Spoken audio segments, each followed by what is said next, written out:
It's a proven case that we've seen a lot of products and items that started as a kind of another medium that got their chance to prove their worth and eventually become popular over the years, that they would evolve into a franchise of products in film and television, with many including in comics like the MCU and the DC Extended Universe, or the DCU now, adaptations to video games like Mario, Sonic, Tomb Raider and Resident Evil, and even to some starting as comics, toys and interesting concepts like Barbie, Teenage Mutant Ninja Turtles, G.I. Joes and Legos, and many more options to choose from. But there is one that since their inception in the 80s have seen quite the array of choice when it comes to franchising that have done it all, from films, shows, games, comics, you get the idea. And that is of course with the robots in disguise of the Transformers. And it's mainly on the side of the films in focus for today, as the characters have been a focus of pop culture for so many, for better or for worse, since around 2007 with the live action films from Michael Bay that many would probably know more of, that started off with a mixed but decent first outing, a messy follow-up, a much darker but also seen as a guilty pleasure to many of a third movie, and then the focus with Marky Mark and his funky bunch. I'm an inventor. And there was some sense of hope and a revival in the form of the 87 Bumblebee movie that I actually really do like, and the recent attempt at Beast Wars with Rise of the Beasts. Now I say attempt because that most of the Maximals are really more pushed to the second half, and even then, most don't get much development besides Maximus Prime. But it has been seen that one side that has been somewhat just reserved to the realm of TV and streaming is of course with the animation format, and it hasn't had a film since the original back in the mid 80s. But that changed today, as after being dominated in the live action realm for a bit of time and still having an element with this style that they're gonna eventually get more back to, but we're focusing on the element of a unique animation form as we're heading back to where it all started. Before the wars, before the rivalry of good and evil, and before all those movies were a thing, as we go to the origins of two robots that while in the future become bitter enemies and leaders of the different sides of that endless war, were once close to the point of like brothers. As today, we're talking on the newest film of Transformers 1, and ask the question of this movie more than meets the eye, or should have stayed in disguise? Well, thankfully, it's more of the former, and a welcome change in the realm of Transformers, and probably one of the best films takes on the franchise, with some slight mixed results to some elements that I think could have been better in my opinion, or could have been fixed, but I'll get more into that as we delve more further into this review. Now, I can only case instance I probably will apologize in advance to the people I know that are a massive Transformers fans, but I'm just going to be more of a basic bitch and do this stuff. But in the basis when it comes to the likes of Transformers lore in its simplest terms and forms that I know of, it comes down to the likes of a world deep in the far reaches of space known as Cybertron, and the ongoing war between two factions of the Autobots and the Decepticons fighting over the source of the world known as Energon, essentially like a form of like kind of water or much more stronger material, going off what I've seen in some form of the classic cartoon series that makes it out like it's alcohol, with each having their reasons for fighting, and you get the idea, and it has been kind of the blueprint for many stories since inception in 1984. And while it is the case that yes, there is an element of this narrative in this film story, the whole concept of said war is more of what it is built to, and rather be a focus on the origin of how these groups came to be and when the war began, and is told in the form of the specific plot for this movie, which goes as such. Once upon a time, Optimus Prime and Megatron, otherwise known as Orion Pax and D16, were friends bonded like brothers who managed to change the fate of the Cybertron planet forever. This is the untold true original origin story of how these two went from brothers in arms to bitter rivals from a journey and discovery on their home planet. So in all fairness, for an origin film that does not have views established deep into the fighting or explain that the robots have been a part of history since the moon landing, King Arthur's court, or even the dinosaurs, it actually felt like a breath of fresh air of something a little different that feels like its own thing and helps better appeal to establish the bonds that were severed between these two to go to war against one another. Now, while I would say it is great, I do not think it is overly perfect, as there is an elements I would say feel by the end a fair amount of said plot threads feel kind of abruptly rushed to be wrapped up for some changes feel a bit too sudden and need just a little bit longer of runtime to establish the focus on some things that kind of affect some parts that feel like everything was going well structure wise and felt they focused a little too long on some things, a bit too long, and didn't leave room for some other bits that some could have been kept for an eventual sequel to avoid a bloated sudden resolution for a few things, or felt they were setting up for one of them, which is expected, hopefully, for a sequel. But besides that aspect, I think for what they established of the turn of the eventual conflict and known lore for the series, I think it stakes itself well for the most part and just needing to space out some resolutions to make it perfect. Some of those bits, like case of like Megatron's quick turn to evil, I know the case was bits in the movie, but like it kind of felt a bit rushed near the end to have some characters characters, just the sudden fighting and then you just leave, and it's like, it just feels like they had to cram so much in the last like 5-10 minutes. Last 10 minutes I feel that it kind of feels a little bloated, but that's just my interpretation what I got from seeing it, but I'll probably delve more later in the critiques or some other aspects. But to give wise on the story, I'm going to give it a 7.5 to an 8 out of 10. I think it's still pretty good, but just has a few little issues. Let them come. Now, of course, besides the lore of this universe of stories, there's also the case of the ones fighting for the justice and opinions of some of the factions on this world, or whatever other world they will find themselves on that will continue this conflict. And there's a select few that this film will focus on, with characters that you probably recognize in design, but not really much by name, because there's a few different names in this particular. But for now, let me give my own insights for some of these characters, and probably be a little bit messy and explain them. You know, my usual review stuff. So we'll start with the figure that many would know the most from the series, besides the villain and a certain yellow little robot, and that is the one that will become the leader of the Autobots, and that is of course with Optimus Prime, or as he's known in the series as Orion Pax, in this movie in particular. It's interesting to watch the character that is known as being the focused level-headed leader of the Autobots, being a bit of a cocky rebel when this all started out, as I think the Michael Bay films have just had me so adjusted to the likes of him sounding so serious, so rugged, or willing just to kill everything or everyone, and saying that someone is going to die in a very grizzled voice. We will kill them all. It's probably a case I've just gotten so used to at this point. And this most case will probably change of the similar tone in the next movie if this happens. It'll be similar to like last time. But I do like this change of tone and pace to show that not every character starting off in the beginning is focused and has this leader stuff figured out. But I do love seeing the development over the course of this movie of him growing into that role. We have a slight quick resolution by the end in some regards, but I'm not getting to, it's not as heavily as the other ones. To me, the best aspect, and I think it works the best overall, is with this dynamic of him and D16, as it feels like the most fleshed out elements that has felt believable between the two, that there was a bond, and them losing that in the end was something that really felt earned in its development, and the performances are done well, with it being a decently good fit for Chris Hemsworth in the role of the leader. I would not mind seeing this version of the character in the future and get a bit more development. Overall, I think he is one of the two best performances of this film, and balanced that well with the other great character that we talk about next. Now, as of course, with the character who will eventually go down the dark path, become the ruler of the opposing side of the Decepticons, and has gotten tired of taking orders, and that is of course with the character of Megatron, or as he's known in the film as D16. Now, I think if I had to choose between the two leads of who I feel gives the best performance, I'd have to give it to D16, as Brian Tyree Henry really gives that sense of a character that gets used, placed into predicaments that gets their ideas taken by others, and feel they get often overlooked by those or pushed around by those above or even some of his peers, bring that sense of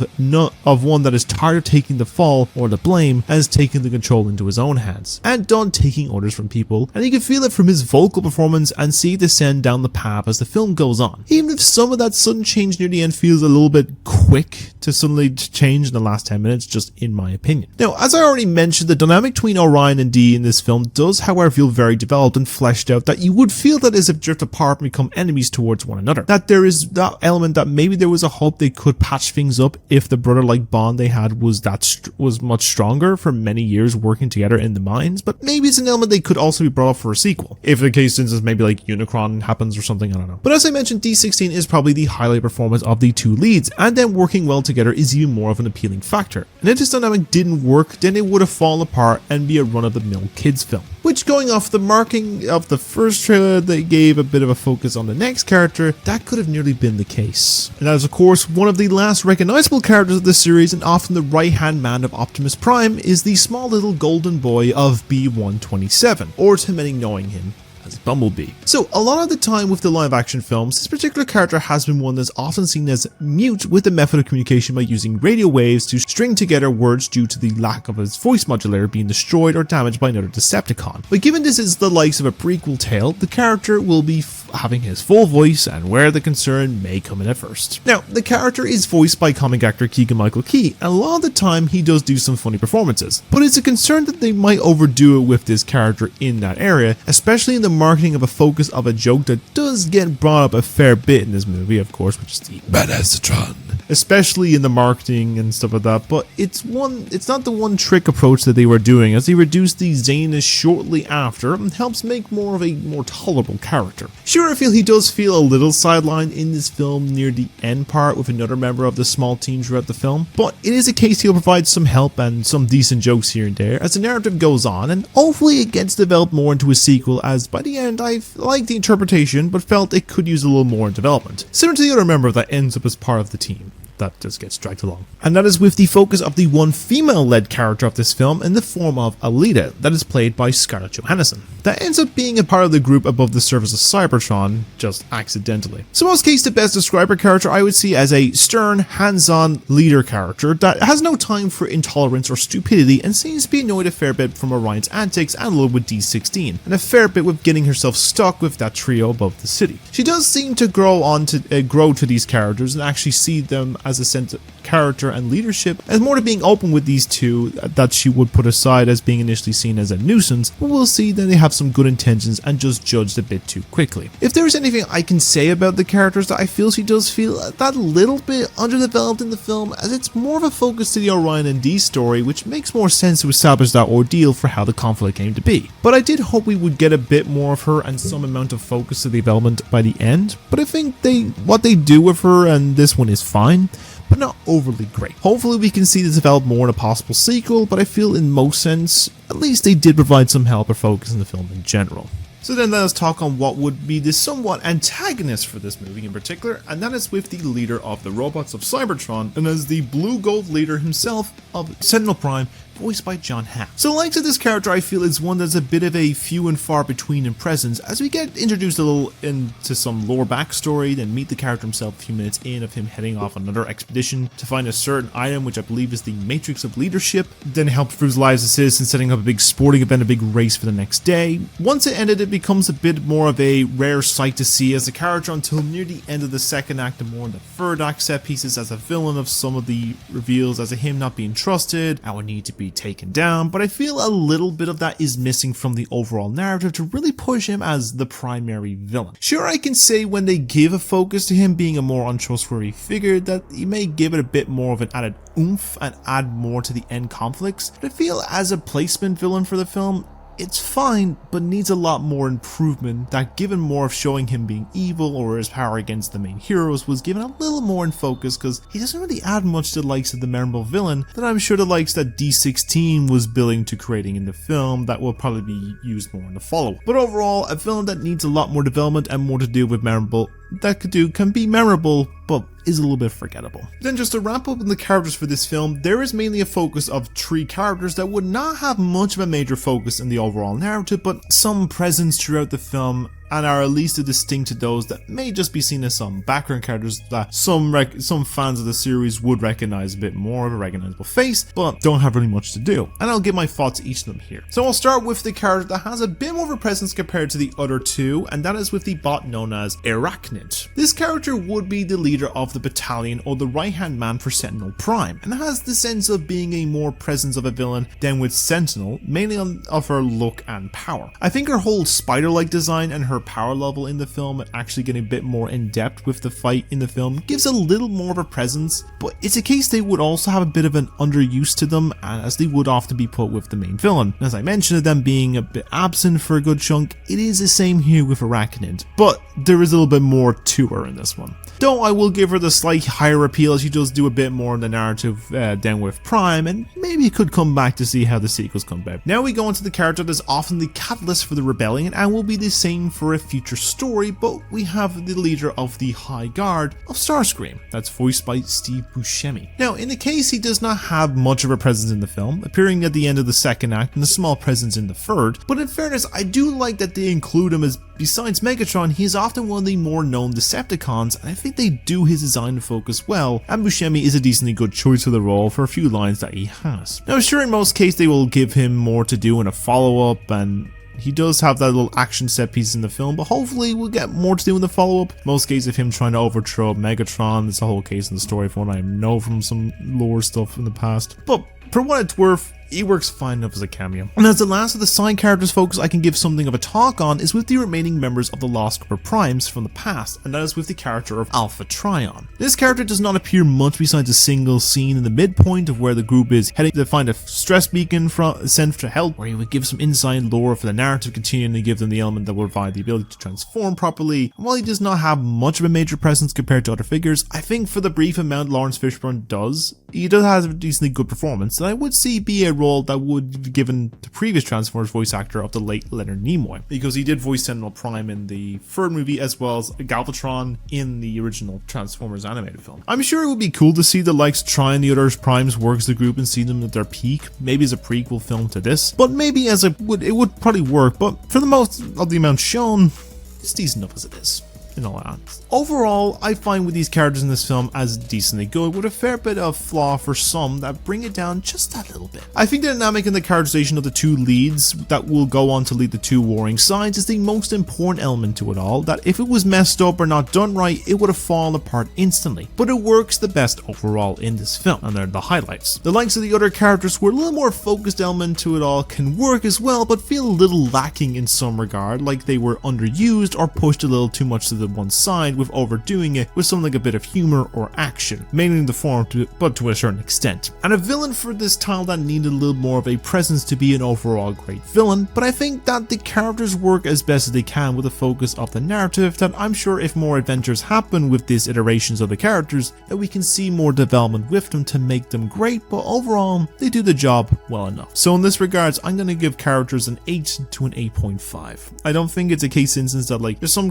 breakdowns of like underuse of like some of the main leads and the villain, but they do work as well with what they have. Transform and roll out! Now, going from the story origins and the early beginnings to the characters' tales, we'll move on to what brings them together, and that is with the presentation of the world being presented and some elements of the design and some technical aspects in there too. So to start, the aspect that I often praise with this type of film style is in the basis of animation. As I say that I am impressed for the most part with one issue that I will get into in the little next section of this. The world of Cybertron, both in the giant city setting, the deep underground mines that grow bigger by the day for energon sources, and the planet above the surface are all very visually pleasing and aesthetically feel larger in scope than from some of the visuals seen in the film. I was done well by the longtime industry veterans of Industrial Light and Magic that bring this shiny metallic world to life with a fair bit of feeling and mixed balance of class systems, from the cramped locker departments of the miner bots to the more shiny gold look of the living arrangements for Sentinel Prime and his personal guard. As for the surface above the city, it has the array of feeling like one of those visual animated backdrops for a lo-fi or music compilation of the neon vaporwave aesthetic. Seeing it in motion with the palette and lighting and everything works very well. It's a case I can give great props to the animators and developers for this project, as they really put a lot of heart and soul into the designs, and I can't complain too much on this element aesthetic at all. Sure, it may not be the style that redefined the element of animation with something new like, you know,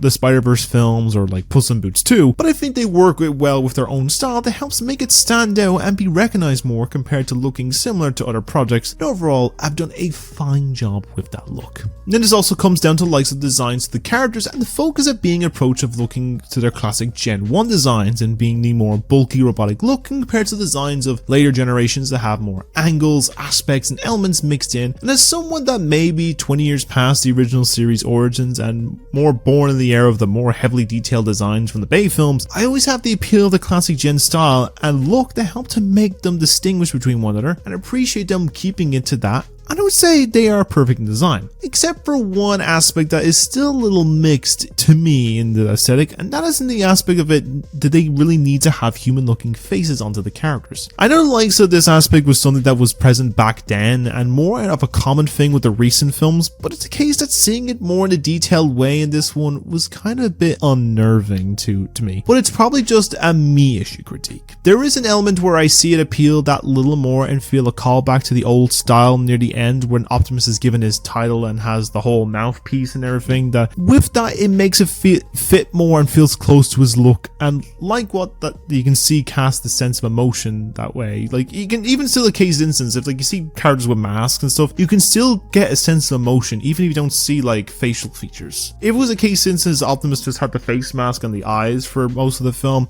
I can still sense a case of emotion of like understanding what he's going on with, but it's more a case if there is that more in the sequel, there is kind of sense of like I like the appeal of it more and stuff like that. Again, this is probably just a me thing and was hoping I would get used to by the film's release, but it just gives off a weird vibe of like kind of the humanoid uncanny valley faces. But I'm sure with more rewatches to the film, it will probably grow on me, but I guess we'll see that in regards down the line. And the last area of the focus of this is going down to some bits on pacing and the runtime, and in general I think for the length that it came out to be a solid length of about an hour 45, works well with the film as well as the pacing. Just up to the mentioned element that affects it, and that is with some bits near the end. I feel like everything was just thrown in at once that could have just been paced out just a little longer. They could have added like another 5-10 minutes or something, or some that could be kept resolved for sequel. Then it makes it a thing of feeling it may have just needed that a little bit slightly longer to fix some slight issues, because I mentioned some of the plot threads were all just wrapped up very quickly within the last 10 minutes, makes some pacing feel a little clunky in the end. But I were to look past that for the rest of the film, I think it's still solid enough that with a little tidy would be perfect length in its approach, or resolve some of them earlier or some for future stories. But it happens, and kind of in general it works well with some bits near the end that could have been fixed. But overall, to give in the case of the presentation, I'm going to give it a 9 out of 10. I think it's just a case, just the humanoid faces kind of drag me off a bit, and a little bit with the pacing, but in all regards I can probably look past it after a time. Badassatron. So this next section is one that I am not going to be too lengthy in discussing in general, and that is of course with the likes of the overall writing for the film. Now it's a case that I can't be overly harsh on this title, as I think the writing itself is not too bad and is solid enough for a film that helps make a narrative flow well. There's not much of an issue to the overall scope, and I think it handles the connection and respect to the world of Transformers well. That does come with some small issues in two areas. One to do with the element of humor, and one when it comes to the lore and world to this franchise. Now as I mentioned in characters, it's that there is a sense of humor being a concern with the likes of B127 at first, that it was going to be likes of loud equals funny, or the repeating of the same joke was all that was going to be the approach of this narrative. But thankfully it was not all of that, and there was a mix of some other jokes or line deliveries that did provide some laughs throughout. Like there's always the one joke I always love is actually the first one with Orion, when like he's in the archives and these two security bots come in, and it's like, he's just a worker bot, he doesn't have a transform cock, and it's like, oh no,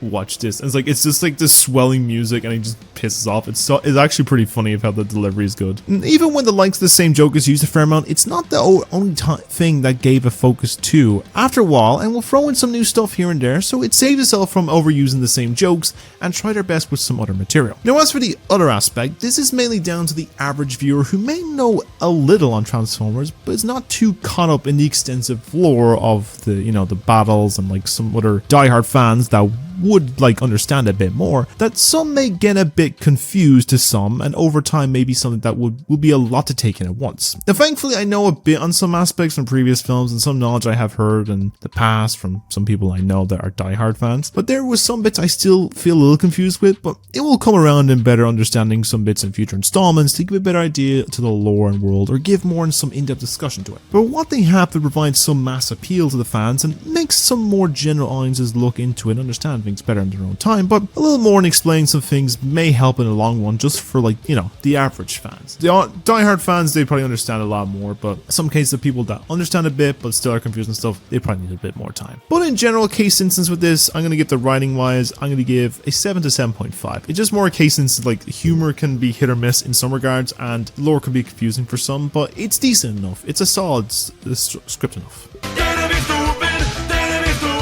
Now, this last section before we wrap up the stuff is another part I will be making a brief discussion on, and that is with the focus to the music of the film, which is honestly not bad, and it's a decent bit of a score from Brian Tyler that helps to bring the sense of appeal of a techno-heroic mixed score into the overarching narrative, from the more industrial sound of working deep underground to the sense of wonder, dread and discovery of the surface above, to the more techno element and side of things when it comes to things getting more heavier and action-packed in some battle scenes. And they do work well in their regards, as does the original song composed for the film by Tyler himself and performed by Quavo and Ty Dolla $ign, and that is not a bad track in general. If I had to give any focus of critique, there is an element that I would have wanted to see some maybe the classic themes and tracks present in the film as well, to call back to the classic era of the series with the Gen 1 series tone, to really give it that sense of callback, while having an updated mix to it. But I get it would feel weird to blend with the more modern sound, but I'm sure with the composer that it would have some well-adjusted mix to it that would work, and maybe for a sequel that could be fixed. But in general, overall, it works well well enough as a score to a film and could benefit with something from the classic era. So on given wise, I'm going to give this score of a 7.5 to an 8 out of 10. I think it works well enough for the case instance. It's a decent enough score. If they had the extra classic stuff to it, I feel it probably would be a lot more appealing to me, but that's just me. Oh yeah? Well, watch this. Now, as I mentioned, I have brought up in my previous categories, there is a few bits and pieces that I find from each category a bit of a critique that brings down the project just that little bit, that I feel with some slight fixings to it or the likes of improve with a follow-up, that it would get a proper strong movie all of its own. But it's a case that, of course, no movie is ever perfect and has its shortcomings, and here are some I had just in particular from this movie, just round up in this one particular point. So, we start the case with the story. Now, this is made on the basis that connects a little to the issue of presentation, and that is mainly with some of the plot threads feeling like they were all wrapped up suddenly in the last few minutes when it needed just a little longer to be resolved, or could have been wrapped up in a later adventure. As I feel that the structure for most of it is solid, and then every loose thread needed to be resolved supposedly in the last 10 minutes, from the rise of Megatron to stopping the bad guy, their beginning of the rivalry, and many other bits that felt like it was all happening at once, and could have been spaced out or improved with a slight extension of the runtime. But besides that, everything else works with its origin and a film narrative. Then on the basis with characters, this comes down mainly to the likes of some of the characters in the film feeling underused or underdeveloped, with it mainly pointing to two of the main group and the villain for the film feeling like they are not much of a presence. I'm sure with the likes of the other two will have a chance to develop as characters if there is another film on the way or a series, but they just felt like they could have got a little more to do with these characters in particular. As I mentioned earlier, a part connects this story in the likes of everything just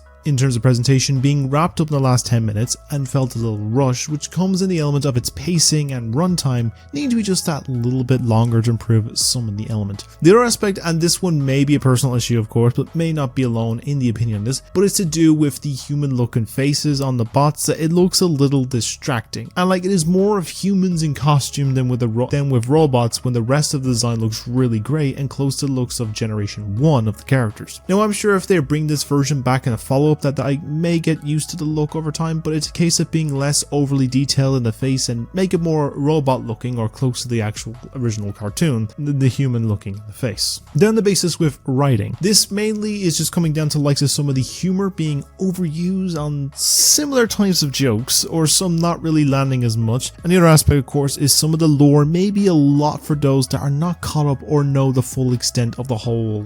Transformers lore of the past and universe of this series. But I'm sure with giving a better breakdown explanation for some of the contents as the story goes on, it may help that little bit in clearing up some confusion that some may experience. And then lastly, in the basis with music. Now I mentioned that the score and soundtrack of the film is very decent, and it has a strong sound to the backing tracks for the different setting and set pieces in the movie. With my own personal issue would be that it would be nice to have a little bit more of the classic tracks from the original series or iconic tracks from the films and shows in there as well, as like kind of a slight nod or reference for the fans, or even a case of respect to the originals. But I get it would clash with like the tone and sound of the newer stuff, but maybe it could have some element for it in the future in like a possible follow-up, but who knows. But those are really just some of the small issues and critiques that I'd have from the film itself. Sure, it may be a different issue for some other people and may not be much of an issue for others, but I just wanted to give my own insight into the project overall, and let's see how it all comes together.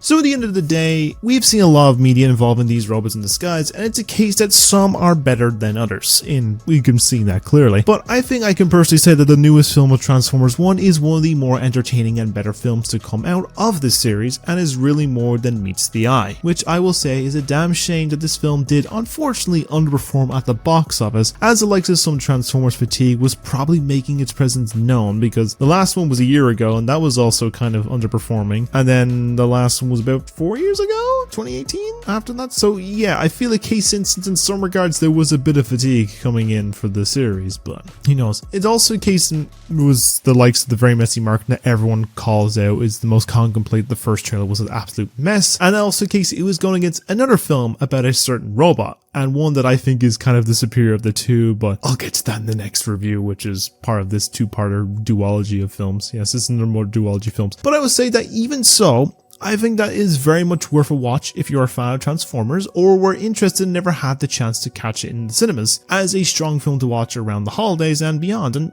I find you may find something that you will enjoy and be entertained by the robots in the skies, and if it's successful for another film to follow this, then I would not shy away from seeing it, and hopefully it gets a fighting chance to do so. So on the basis of things with that regards, the final scores for this movie: the story I gave a 7.5 to an 8, characters I gave an 8 to an 8.5, presentation I gave a 9, writing a 7 to 7.5, and music a 7.5 to 8, giving a total score out of 50 of 39 to 41, which tallied into percentage wise is 78 to 82%. So about a 4 out of 5 stars. That's pretty. Now, with all that, this brings me to the end of another review, and the first of another double bill of reviews that focus on the funny robots. And as always, to remind people that this, of course, is my own opinion. So it's a case instance that many people who may watch this may differ in their appeal of the actual film itself. I differ to mine, and I'm always open to welcoming discussion down below in the comments to hear what you thought of it. But with that said, I would like to know your own thoughts on this film down below as well. And if you've seen it and what your thoughts on it. Like, did you love it? Did you hate it? Were you surprised by it? Were you disappointed? Or are you a bit indifferent about the whole thing about it? And do you think some of my points were wrong? And you can say why in the comments. Like, I'm good with that. You can tell me whatever. And then we can have a civil discussion down there. So anyways, I shall leave it there. So I shall thank you all for your time out for listening to this review, and I hope to see you again soon. And as always, if you enjoyed what you see here and like to see more reviews and more frequently from me, then simply like and subscribe, as I'll be churning up more of these into the 2025 and beyond. So as always, you all stay being wonderful people and have a great day every day, and I shall see you all in the next review. So take care, and I'll see you later.